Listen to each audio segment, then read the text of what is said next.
ভাবছো যে টাকার কথাগুলো যে বলছি, যে টাকাগুলো কোথা থেকে দেবে। প্রথমত আমি মিথ্যে কথা বলি না, আর যেগুলো বলছি সব কথাই সত্যি। সে আমার মা বাবার দিব্যি দিয়ে বলছি, আর আমি ভোলানাথকে বিশ্বাস করি, মহাদেব, তার দিব্যি দিয়ে বলছি। তো এরপরে আর কি প্রুফ দেব। তো যাই হোক, আমার মামা যখন জানতে পেরেছে, তো আমার ভাই গিয়েছিল যে ও সবাইকে বলে দিয়েছে। তারপর মামা আমার এখানে এসে আমাকে জিজ্ঞাসা করেছে, তখন আমি বলেছি হ্যাঁ আমি ভালোবাসি, তো ও এখন এরকম প্রবলেম করছে। তখন ও বলে আচ্ছা ঠিক আছে, ওর কেন সমস্যা হচ্ছে, ওর হয়তো ওই অন্য কেউ তাকে বেশি টাকা পয়সা দিচ্ছে। যদি এরকম কিছু হয়ে থাকে, ওর যত সেই বাড়ির থেকে যা দিচ্ছে না দিচ্ছে তার থেকে ডবল কিছু আমি দেবো, কিন্তু 1 2 3 4 5 6 যত লাগে সবটাই আমি দেবো। কারণ সে ভাবছে যে অন্তত তুই তাকে ভালোবাসিস, মানে ভালোবাসাটা বুঝে সেই কথাগুলো বলছে। আর কেন আমাকে এতগুলো টাকা আমার মামা বাড়ি থেকে দেবে, সেটা মানে মামা কেন আমাকে দেবে।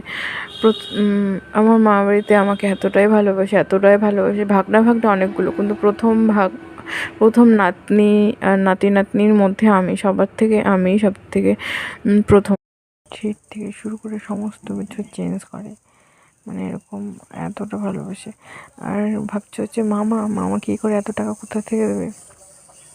মামা বিজনেস করে, ইন্টারন্যাশনাল বিজনেস করে, যেমন নেপাল, ওয়েস্ট বেঙ্গল, আসাম, ত্রিপুরা, মণিপুর, এখানে প্রত্যেকটা জায়গা মিলে ভুট্টা, পাট এগুলোর বিজনেস করে।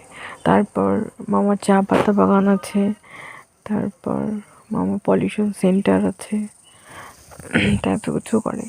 তো সেই হিসাবে মামার টাকার অভাব নেই। আর মামার একটাই ছেলে, মামা মেয়ে ভালোবাসে, সেই হিসেবে মেয়ে হিসেবে তা আমাকে কত সেই জায়গাতে বসিয়েছে, মেয়ের মতো ভালোবাসে। তো সেইখানে আমি জীবনে কখনো কারো কাছে কিছু চাই না। সেই প্রথম বলেছি মুখ ফুটেছে হ্যাঁ আমি কেউ ভালোবাসি, ওরকম করছে। তাই মামা তার ভাগ্নির চোখের জল দেখে সে সহ্য করতে পারেনি। আর কি বলবো, সে তোমারই ছেলে, তোমার যা ইচ্ছে তুমি তাই করো। আর হ্যাঁ, লাস্টেও বলছি, প্রত্যেকটা কথাই সত্যি। আমার মা বাবা দিব্যি দিয়ে বলছি, আর মহাদেবের দিব্যি দিয়ে বলছি। আর তুমি যদি ভেবে থাকো অন্য কাউকে বিয়ে করে তুমি সুখী হবে, কখনো না। কারোর সঙ্গে বেইমানি করে, কাউকে আঘাত দিয়ে তার চোখের